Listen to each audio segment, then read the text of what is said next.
tetap luar biasa. Saya suka jemaat di sini ya, selalu luar biasa.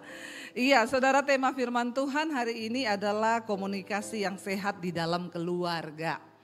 Siapa yang keluarganya komunikasinya sehat? Nggak ada. Berarti rusak semua ini. Ya. Kita mau ya rumah tangga kita tuh komunikasinya sehat. Kenapa saudara? Karena komunikasi itu kalau dalam tubuh itu seperti otak. Ya, otak itu yang memerintahkan semua dalam tubuh kita ini berjalan dengan normal.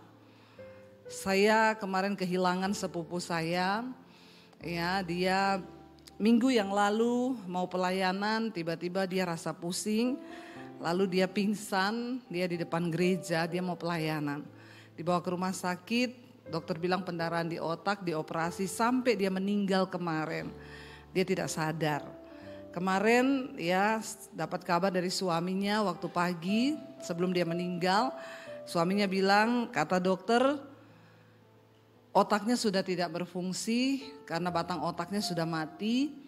Ya, ada pembekuan darah di batang otak dan otaknya sudah tidak bisa memerintahkan untuk pernafasannya, untuk tekanan darahnya itu ternyata semua diatur dari otak. Jadi dia sekadar hanya hidup full ditopang oleh alat bantu dari rumah sakit. Kita tinggal tunggu kata dokter sampai tubuhnya tidak lagi menerima alat bantu, maka ya sudah ya kehendak Tuhan yang terjadi dan kemarin siang dia meninggal dunia saudara ya, masih umur 54-55. Waktu saya diusir dari rumah dulu dia yang tampung saya di kos-kosannya saudara. Ya dan otak manusia itu ternyata memegang peranan yang penting dalam kehidupan. Seperti komunikasi dalam keluarga. Kalau komunikasi putus ya kayak tadi ya semuanya akan mati. Waktu komunikasi putus maka tidak ada aliran darah. Ya tidak ada lagi yang bisa mengatur pernafasan. Ya saya melihat sekarang banyak keluarga rumah tangga yang sudah mati rasa saudara. Jadi ya bertahun-tahun berumah tangga tapi tidak bicara. Ya saya tanya satu kali sama seorang istri, kamu kok bisa sama suamimu nggak ngomongan? Ya kenapa? Males bu, kalau omongan berantem. Ya ini lebih parah lagi, bukan ini ya hidup kagak mati kagak, ini sekarat. Ya mending mati sekalian gitu ya daripada kayak begini, benar nggak saudara? Ada juga ya sampai mati saya melihat ada keluarga yang mereka pisah ranjang, mereka ndak omongan tapi mereka nggak bercerai. Katanya gini, karena di dalam keluarga kami, di dalam family kami itu pantang untuk bercerai. Kelihatannya bagus ya prinsipnya, tapi suami istri ini hidup tidur beda kamar. Dan tidak saling omongan, tapi tidak cerai. Saudara bisa bayangkan kehidupan yang seperti ini tuh seperti apa saudara? Ya kenapa kita harus menjaga komunikasi yang sehat dalam rumah tangga kita? Karena kalau komunikasi sehat itu ya seperti otak tadi yang bisa melancarkan segala sesuatu. Ya bahkan dari awal kita melihat pertama kali setan itu menipu manusia, dia membohongi ya dalam komunikasi dengan antara Allah dengan manusia itu pertama kali setan sudah membohongi itu saudara. Ya ketika Tuhan berfirman kepada manusia, Tuhan bilang apa? Ya semua pohon dalam taman ini boleh kau makan buahnya dengan bebas. Itu komunikasinya Tuhan kepada manusia. Semua pohon di taman ini boleh kau makan buahnya dengan bebas kecuali pohon ya pengetahuan yang baik dan yang jahat. Tapi ketika iblis datang ya dikatakan adapun ular itu paling cerdik dari segala binatang di darat yang dijadikan oleh Tuhan. Ular itu berkata kepada perempuan itu, tentulah Allah berfirman, semua pohon dalam taman ini jangan kau makan buahnya. Kita lihat di sini pertama kali setan menipu manusia itu dia merusak komunikasi Allah dengan manusia. Itu liciknya setan. Pertama kali saudara dia tahu karena ketika komunikasi itu rusak maka sebuah hubungan itu pasti rusak. Dan benar terjadi kerusakan hubungan manusia dengan Allah terpisah gara-gara Tuhan membohongi dan memutarbalikkan komunikasi antara Allah dengan manusia. Ya, hati-hati saudara. Iblis tahu sebuah hubungan itu dibangun di atas dasar komunikasi yang sehat. Kalau komunikasi putus ya ibarat jalan tol. Ya jalan putus ya udah kita ya udah berhenti di situ. Jangankan berkat Tuhan, jangankan anugerah Tuhan, ya kita tidak akan mungkin melihat ya hal-hal yang luar biasa dari Tuhan dalam hidup kita. Kita buka dulu bersama Amsal 25 ayat yang ke-11 saudara. Amsal 25 ayat yang ke-11 ya kita baca bersama dan ayat yang ke-12 lah ya. Baca bersama 1, 2, 3. Perkataan yang diucapkan tepat pada waktunya adalah seperti buah apel emas di pinggan perak. 12. Teguran orang yang bijak adalah seperti cincin emas dan hiasan kencana untuk telinga yang mendengar. Ya, di sini ada dua hal, perkataan dan teguran.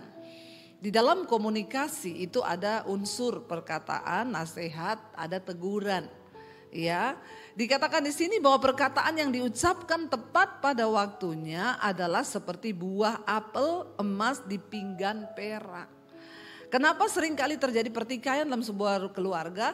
Ya karena ada perkataan yang tidak tepat pada waktunya diucapkan. Ya, amin ibu-ibu, amin bapak-bapak.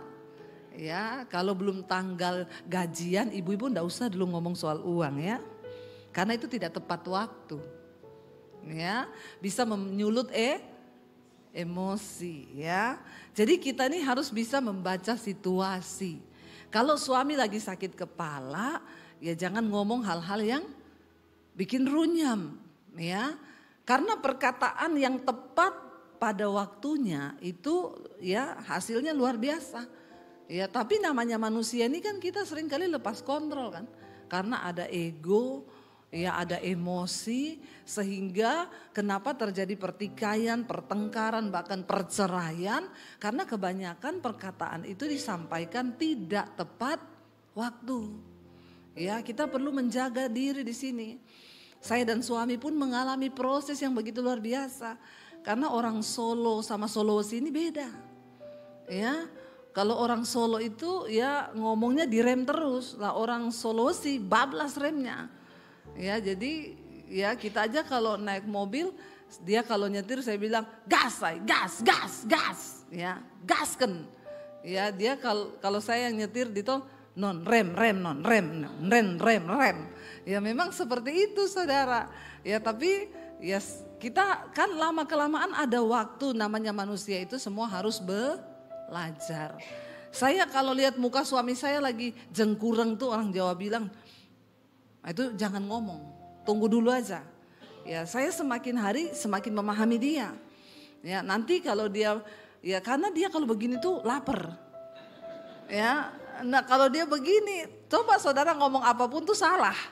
Ya itu pasti ribut karena dia lagi lapar. Nah orang lapar tuh kan mudah emosi. Ya jadi harus pintar-pintar membaca situasi saudara ya. Kalau dia lagi ada masalah jangan ya ada banyak persoalan dalam rumah tangga ini yang harus kita komunikasikan. Tapi bagaimana menjaga komunikasi yang baik dalam keluarga? Nomor 1 perhatikan waktu untuk bicara. Terutama ibu-ibu ini yang sering kebablasan remnya, amin ibu-ibu. Saya juga ibu-ibu. Ya jadi saya ngomong ini karena saya tahu kita lebih Google Map dari Google Map toh. Lebih satelit dari satelit kan. Jadi kita nih perlu belajar ya. Karena perkataan yang diucapkan tepat pada waktunya itu seperti buah apel emas ya di pinggan perak. Apel emas itu berharga enggak? Berapa gram itu coba? Ya, tapi Alkitab ngomong loh. Ya, kalau kita bicara tepat pada waktunya itu pertama kunci kemenangan, kunci berkat dalam sebuah keluarga. Ayo tepat waktu. Tunggu waktu yang tepat, ajak suami bicara. Namanya masalah itu pasti ada dalam rumah tangga. Ya masalah kita, masalah keluarga besar kita. Kita ini kan juga punya keluarga besar yang sering bikin ribut dalam keluarga kita. Dalam rumah tangga kita. Persoalan mertua, persoalan ipar, persoalan kakak adik kita itu tuh bikin kalau kita nggak tepat waktu dan salah cara komunikasinya itu bahaya saudara. Sebuah hubungan dibangun berdasarkan komunikasi ya. Jadi kalau komunikasi rusak maka rusak juga sebuah hubungan. Ya, saya belajar saudara. Dulu kami ini kalau soal komunikasi, ya kami inilah yang paling diproses Tuhan berdua. Ya karena tidak mudah ternyata orang Solo menikah dengan solois itu tidak gampang. Dari awal pernikahan komunikasi kami sudah rusak. Ya, sangat rusak. Kenapa saudara? Selalu salah paham. Ya, suami saya itu salah paham. Saya ngomong nadanya tinggi, dia pikir saya marah. Ya, selalu ketika saya ngomong, ayo Jo makan. Dia bilang, enggak usah nesu. Lah, saya ini padahal niatnya tuh baik ngajak dia makan. Tapi nadanya tinggi. Nada orang Sulawesi. Ya, ayo mangan. Ya, dia tuh lihat saya, Mbak Ojo nesu toh. Saya bilang, aku ini enggak nesu loh. Lah itu nadamu nesu. Ora. Loh, malah jadi nesu.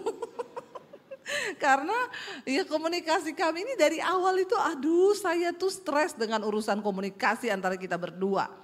Sampai saya selalu dibilang, Mbok belajar ngomong itu yang enak. Saya bilang gimana belajar ngomong yang enak gimana? Nek ngomong itu nada belakangnya turun. Ya, tak ajari. Saya bilang orang Sulawesi kalau ngomong nada belakangnya. Coba saudara bayangkan jadi saya. Apa enggak stres? Ya saya dari kecil kalau ngomong nada belakangnya naik. Nikah sama suami orang Solo disuruh belajar nada belakangnya. Susah enggak? Auzubillahi minasyaitonirrahmanirrahim. Susah saudara. Jadi saya tuh kadang harus mengingat-ingat kalau ngomong sama dia. Ya, mau ngajak makan. Jo, mak, ngan. Turun langsung. Ya, tapi akhirnya ya saya berusaha untuk belajar. Ya, sampai kadang juga omongannya jadi, gimana say, kita mau pergi enggak? Kok jatuhnya kayak horor ya? Jatuhnya kayak kuntilanak gitu. Ya tapi ya kami belajar saudara. Bayangkan kita ini disatukan. Urusan komunikasi dulu tuh udah aduh saya tuh kadang stres loh. Benar-benar stres, saya enggak marah dipikir marah terus. Saudara emosi enggak? Emosi loh, saya tuh enggak marah loh, tulus loh. Sampai sekarang pun kadang masih keceplosan. Ya, orang enggak marah, enggak ada angin, enggak ada badai, dituduh emosi. Coba ya. Sudah sebegitunya saya berusaha tapi ya tetap aja. Jadi sampai satu saat saya stres saya bilang, lah kamu tuh kenapa enggak nikah sama orang Jawa aja toh? Kalau memang masalah bahasa selalu jadi masalah. Ya siapa suruh kamu nikah sama Debbie Basir? Coba nikah sama Sri Rezeki. Nah itu kan urusannya beda. Tiap hari mas, ya, monggo mas. Kok horor saudara ya. Tapi ya kita belajar memaklumi itu akhirnya ya puji Tuhan sih sekarang suami saya mulai mengerti. Ya waktu dia penuntut saya dengan komunikasi seperti itu saya juga coba tuntut dia. Coba kamu sekarang ya saya tuntut. Kamu ngomong coba nada belakangnya tinggi. Coba enggak bisa dia. Orang dia aja kalau marah sama anak ya saya bilang marah saya marah. Ini udah marah. Itu enggak marah, enggak kedengeran, nyaris tak terdengar gitu ya. Enggak ada nada marahnya, tapi menurut dia itu sudah marah. Lah bagaimana anak mengerti bahasa komunikasinya dia marah, ya marahnya begitu. Papi ini marah loh, marah begitu saudara, enggak marah itu. Tapi ya saya tidak bisa menuntut dia, dia juga tidak bisa menuntut saya. Tapi mari kita belajar saudara, namanya orang hidup itu tidak ada benarnya yang sempurna. Semua kita harus belajar. Semakin kesini kami berdua semakin mengerti. Ya, orang saya semakin mengerti bahasa tubuhnya aja bukan cuma bahasa mulut. Dia kalau udah diem, oh dia marah ini. Marahnya itu dia diem. Ya, jadi saya juga rem ini.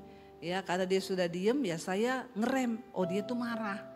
Ya, jadi saya belajar untuk mengenali dan Alkitab berkata bahwa tadi ayat 12 teguran orang yang bijak adalah seperti cincin emas dan hiasan kencana untuk telinga yang mendengar. Saudara indah artinya tuh indah. Kalau kita dalam keluarga itu kan pasti memang harus ada saling menegur. Tidak ada keluarga yang sempurna. Semua harus dibaharui. Ya, suami itu tidak sempurna, istri juga tidak sempurna. Coba ngomong kanan kirinya, ngomong sama istrinya, sama suaminya. Aku ini tidak sempurna. Coba ngomong. Ini perintah loh. Ini perintah, bukan himbauan. Ini perintah. Ngomong suami istri. Jangan ngomong sama istri orang. Ngomong sama istrimu sendiri, aku ini belum sempurna. Suaminya juga ngomong, aku ini belum sempurna. Ya, jadi kita perlu ditegur. Amin bapak-bapak. Nah, karena bapak-bapak itu kadang harga dirinya agak tinggi, tidak bisa ditegur. Pokoknya semua benar sendiri, maunya menang sendiri, selalu menganggap istri itu tidak ada apa-apanya. Ya, ada suami yang ngomong ke istrinya, pokoknya kamu ndak usah ikut-ikut urusan bisnisku. Kamu tuh ngertinya di dapur. Jangan salah suami, istri itu juga punya kepekaan dari Tuhan. Ajaklah istrimu berunding. Saya melihat suami-suami yang melibatkan istri, yang ngajak istri terlibat dan mau menerima masukan dari istri, itu suami-suami yang sukses. Bapak-bapak ini gak ada yang amin loh. Malah menatap saya dengan wajah yang aneh begitu. Bertobat kau ya. Ya, bilang amin dong. Ya, karena ketika kita ini disatukan Tuhan, percayalah saudara. Dalam pernikahan itu, saya tuh kemarin bimbingan pranikah. Ada orang yang minta bimbingan pranikah saudara. Lalu saya tanya sama kedua ini. Pertanyaan pertama yang harus ditanyakan kepada orang mau menikah. Apa tujuanmu menikah? Dan rata-rata orang yang mau menikah tidak tahu kenapa dia mau menikah. Lah kemarin saya tanya, kenapa kamu mau nikah? Kaget dia. Hah? Ya saya juga enggak tahu. Mengerikan enggak saudara? Bayangkan ya orang tidak mengerti tujuan kenapa dia menikah. Jangan-jangan di sini bapak-bapak juga saya tanya kenapa menikah enggak tahu. Ngeri ya. Dari sini saya tahu dan saya belajar betapa pentingnya bimbingan pranikah itu dalam gereja. Pertanyaan pertama, ya kenapa kamu mau menikah? Nggak tahu. Saya bilang kamu bayangkan ya kamu mau pergi ke satu tempat tapi kamu nggak tahu tujuannya. Kamu ngapain? Ya muter-muter toh. Masa mau pergi nggak ada tujuan? Mau buka map itu mau kemana kita? Nggak tahu. Lah ketika masuk dalam pernikahan mau dibawa kemana? Ada lagunya. Mau dibawa kemana hubungan kita? Ya enggak? Ya mau dibawa kemana?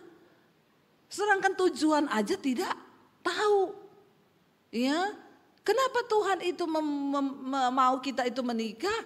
Ya karena Alkitab bilang enggak baik kalau kita ini seorang diri. Ya pria-pria enggak baik. Makanya diberi seorang penolong. Kau harus tahu bahwa istri itu diberi kepadamu itu sebagai seorang penolong. Jadi libatkan istri agar bisa menolong. Istri-istri juga harus punya hubungan yang dekat dengan Tuhan. Supaya kau bisa menjadi penolong bukan perong. Amin. Ya kalau hubunganmu dengan Tuhan jauh ya tidak ada kepekaan. Tapi seorang istri yang dekat dengan Tuhan ya dia punya kepekaan untuk bisa menunjukkan juga jalan kepada suaminya. Sebab kadang suami itu pengennya terburu-buru, pengennya cepat, tapi kan tidak semua keputusannya itu benar. Ya, libatkan istri, berkomunikasilah dengan baik. Saya melihat orang-orang laki-laki yang melibatkan istri itu berkatnya itu luar biasa dari Tuhan. Amin Bapak-bapak. Ya. Coba lihat istrinya bilang, "Sayang, ya, aku mau kamu terlibat ya dalam setiap keputusan di hidupku." Nah gitu dong ya. Ada yang bisik gini, "Nggak usah ikut-ikut kau." Piye toh, saya suruh bisik ya, bilang supaya terlibat, jangan ikut-ikut kau, bertobat. Nah saudara kita buka bersama yuk, kita lihat. Kita buka bersama di dalam Roma, Yakobus dulu, saya pengen kita baca Yakobus ya. Salah satu juga teknik agar komunikasi dalam keluarga kita itu baik, buka Yakobus pasal yang pertama ayat 19 ya dan ayat 20. Yakobus 1 ayat 19 dan ayat 20 kita lihat. Salah satu kunci dalam kita membangun komunikasi yang baik itu ya baca bersama-sama di sini ya dengan suara yang keras supaya kita semua memahami dan melakukan ini, karena ini kelihatannya ayat yang simple tetapi sangat susah. Yuk kita baca bersama. Firman Tuhan ini berkata, "Hai saudara-saudara yang kukasihi, ingatlah hal ini. Setiap orang hendaklah cepat untuk mendengar, tetapi lambat untuk berkata-kata dan juga lambat untuk marah." Ya, kenapa ayat yang berikutnya? Sebab amarah manusia tidak mengerjakan kebenaran di hadapan Allah. Kembali ke ayat yang tadi ya 19. Hai saudara-saudara yang kukasihi, ingatlah hal ini. Setiap orang hendaklah cepat untuk mendengar, tetapi lambat untuk berkata-kata. Pada prakteknya yang kita lakukan cepat apa? Lambat berarti kita semua harus bilang kanan kiri, bertobat. Ya, bertobat. Karena Alkitab suruh kita ini lambat untuk berkata-kata, cepat untuk mendengar. Tapi dalam hidup selalu kita cepat untuk, lambat untuk, bahkan kadang dengerin dulu penjelasan, enggak usah ngomong, aku enggak mau denger. Itu kan yang terjadi. Dosa enggak kita? Dosa. Kadang istri mau ngomong, aku kasih kesempatan, enggak usah ngomong. Ya, suami juga kadang ngomong sama istri, aku mau ngomong ini loh, enggak usah, enggak perlu ngomong. Ya sudah, maka di situ terputuslah komunikasi. Apalagi berantemnya 3 hari 3 malam. Tidak bicara, maka setan masuk dalam rumah tanggamu. Kau marah, hatimu panas, Alkitab bilang waktu kita marah. Ayat tadi bilang apa? Sebab amarah manusia itu mengerjakan sesuatu yang tidak berkenan di hadapan Tuhan. Waktu kita marah, perkenanan Tuhan itu tidak ada di dalam hidup kita. Ayo saudara, dengan jelas firman Tuhan ini berkata, hendaklah kamu itu cepat untuk mendengar dan lambat untuk berkata-kata. Coba ya kalau semua orang dalam rumah tangga itu, aku mau ngomong, iya ngomong dulu sayang, tak denger. Ya istrinya ngomong, sampai istrinya berhenti, dia tanya, sudah? Iya sudah, terus? Dah, kamu dengar? Enggak, aku budek. Jangan saudara ya. Ternyata istri yang ngomong, ya dia diam terus. Kenapa? Budek. Nah ini. Ayo kita beri kesempatan. Kalau kita semua coba bayangkan kalau udah mau ribut nih, terus tiba-tiba kamu dulu ngomong. Enggak, kamu dulu. Enggak, kamu. Jadi marah enggak? Enggak jadi. Ya. Tapi kita ini dalam prakteknya selalu cepat untuk berkata-kata. Memang makanya mulut ini perlu direm. Hati-hati loh saudara. Ada pepatah yang berkata karena mulut badan binasa. Banyak orang akhirnya mati, ya bahkan terbunuh juga gara-gara perkataan mulut. Apa yang kau ucapkan itu yang akan terjadi. Makanya berhati-hati dengan mulut, beri waktu untuk mendengar. Ya, lebih baik cepat untuk mendengar, lambat untuk berkata-kata dan juga lambat untuk marah. Ini memang teknik komunikasi yang sangat luar biasa. Ya, mendengar, berkata-kata, marah ini memang satu paket nih. Ya, kebanyakan orang cepat mendengar, cepat ya marah, tidak mau mendengar. Akhirnya ya kepahitan berujung pada ya luka batin, akhirnya bubar sebuah hubungan. Bayangkan saudara kalau komunikasi dalam keluarga itu sudah rusak. Ya anak-anak kita juga pasti akan melihat orang tuanya ini kok seperti apa. Lalu mereka itu hidup di dalam tidak ada damai sejahtera, mereka mencari di luar. Tapi ketika saya itu sudah melihat loh. Kalau orang tua itu di dalam rumah tangganya akur, komunikasinya bagus. Anak-anaknya juga pertumbuhan emosionalnya juga bagus. Tapi kalau orang tuanya diam-diaman berantem, itu anak-anak juga saudara. Jiwanya sakit, maka pasti mereka akan jatuh dalam pergaulan-pergaulan yang tidak benar. Nah ayat ini berkata, ayo kita belajar untuk apa? Lambat berkata-kata. tapi cepat untuk mendengar. Orang yang cepat untuk mendengar artinya memberi waktu kepada pasangannya, kepada anak, kepada orang lain. Kita ini harus loh membangun komunikasi yang sehat. Saya pengen kita buka Roma pasal yang ke-15 yuk. Kita buka Roma pasal yang ke-15 ayat yang ke-5 dikatakan di sana saudara. Ya. Ayat yang ke-5. Semoga apa? Allah yang adalah sumber ketekunan dan penghiburan mengaruniakan kerukunan kepada kamu sesuai dengan kehendak Kristus. Jadi semoga Allah yang adalah sumber ketekunan dan penghiburan mengaruniakan kerukunan kepada kamu sesuai dengan kehendak Kristus. Jadi siapa sumber dari ketekunan dan penghiburan itu? Allah.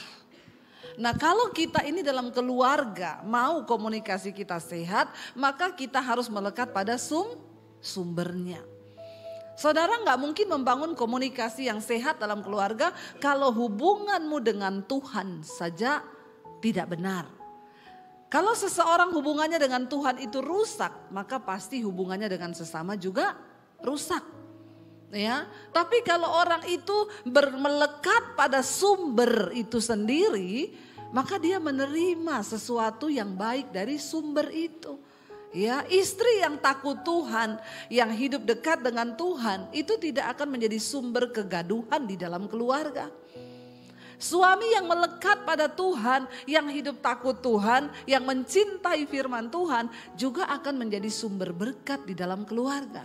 Tapi sebaliknya, kalau hubungan kita dengan Tuhan itu rusak, istri tidak dekat dengan Tuhan, itu pasti istri ini menjadi sumber bencana dalam keluarga. Ya, karena sakit jiwa pasti.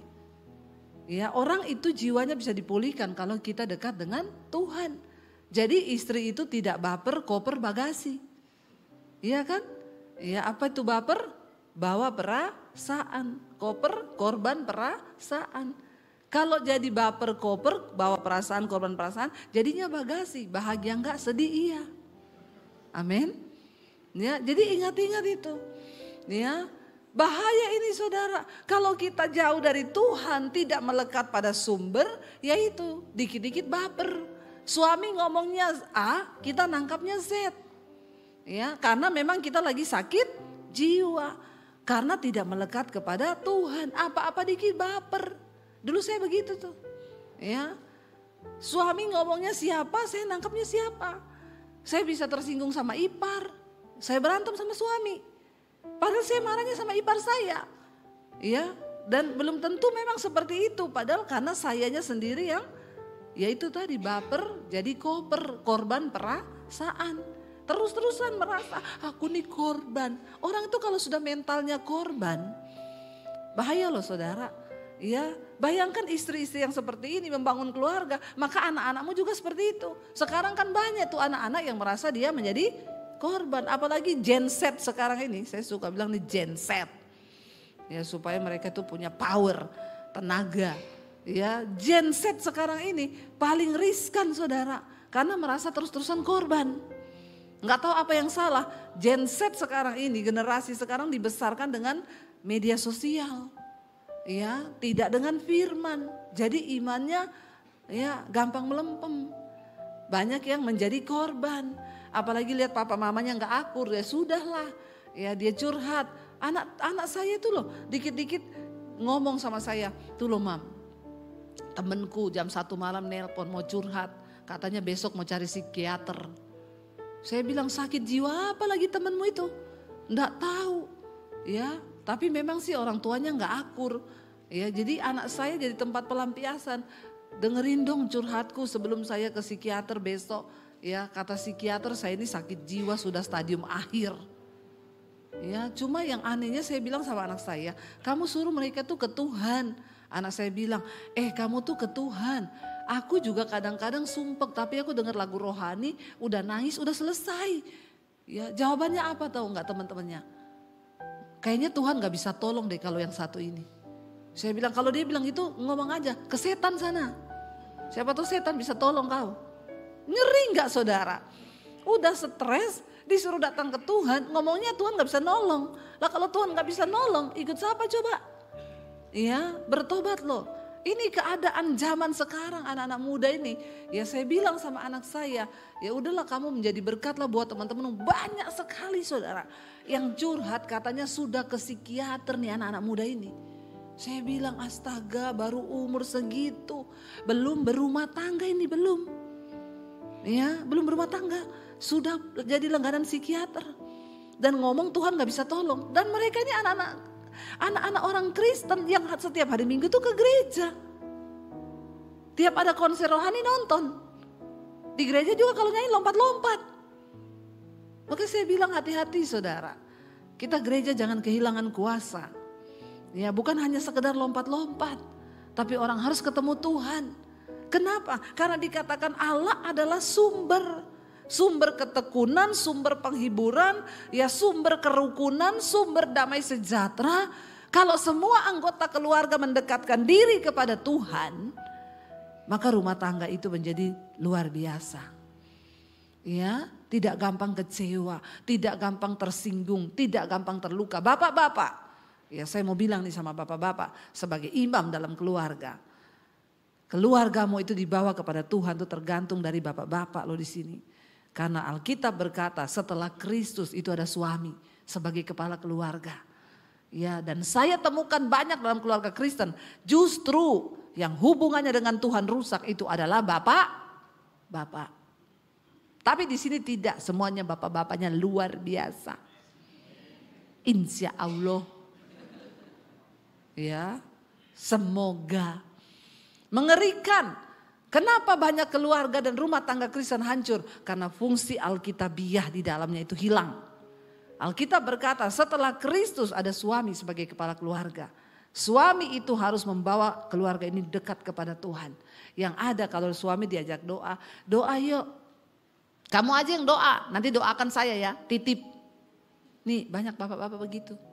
Ya kayak kemarin kesaksian di mesbah doa. Tiap kali istrinya ajak mesbah doa, ayo Pak mesbah doa. Kamu aja enggak usah ngajak-ngajak, aku mau nongkrong sama teman-temannya. Pergi tinggalin istrinya mesbah doa sendiri. Tiap hari diajak, Pak dengerin khotbah nih bareng yuk di YouTube bagus khotbahnya. Enggak, kamu aja pergi dia. Satu saat Tuhan mendengar doa istrinya, Bapak ini kena asam lambung. Karena kena asam lambung enggak bisa pergi.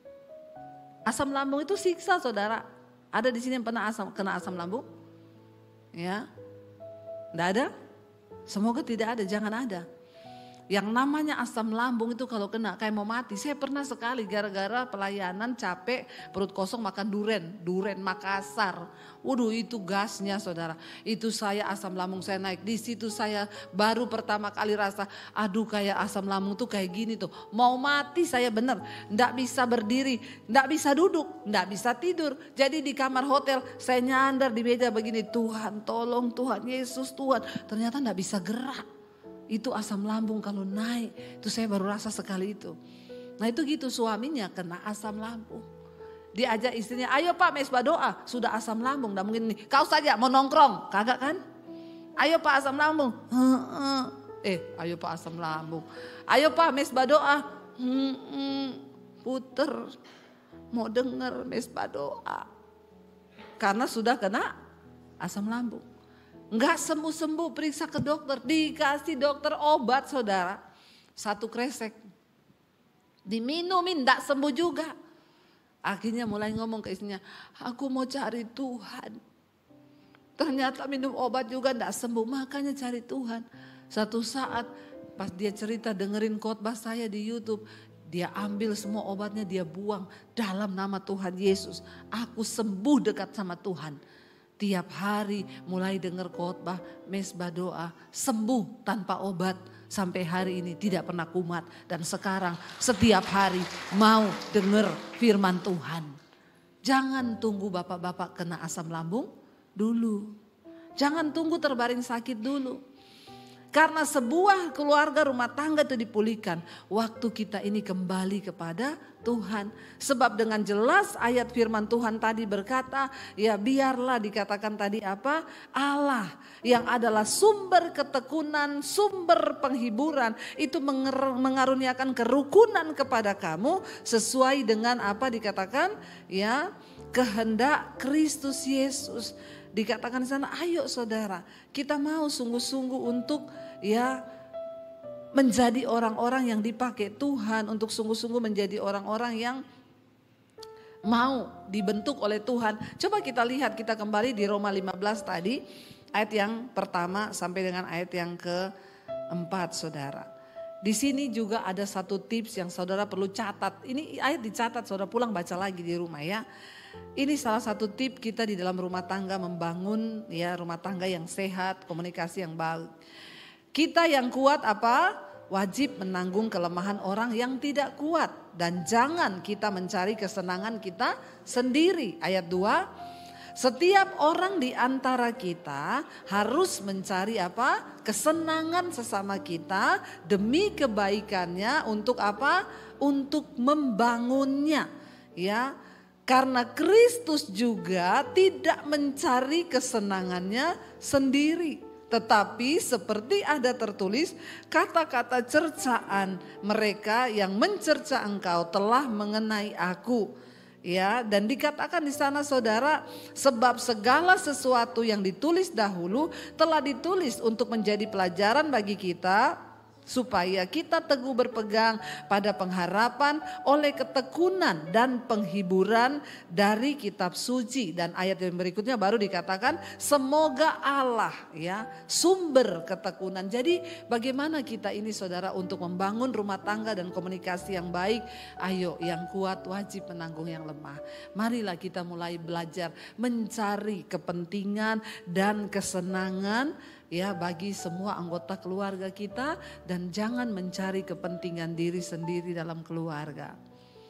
Bapak-bapak, enggak boleh egois. Amin. Ya, kita ini harus menjadi orang yang mau menyenangkan semua orang di keluarga kita. Berkorban. Jangan egois, menuntut terus, apalagi kamu itu enggak pernah mengerti aku. Ya aku ini loh, gini. Lalu suaminya juga, istrinya juga ngomong, saudara kita kacau. Kita belajar dari Kristus. Dikatakan bahwa Kristus itu tidak mencari kesenangannya sendiri, tapi mencari kepentingan kita bersama. Yang datang suami istri boleh gandengan tangan dan bilang, ayo kita saling mendahului untuk mencari kepentingan orang lain, bukan kepentingan kita. Saya undang para imam musik maju ke depan. Saudara, kita bersyukur bahkan hari ini juga ada perjamuan kudus di depan kita. Ya, kita mau belajar untuk kita ini belajar saling mengasihi, saling mengampuni di dalam keluarga. Bahkan kita mau saling membangun kepada hubungan yang lebih baik lagi di dalam Tuhan. Terima kasih Bapa, kami mengucap syukur Tuhan buat semua hal terbaik yang Tuhan kerjakan dalam hidup kami. Mari kita bangkit berdiri bersama.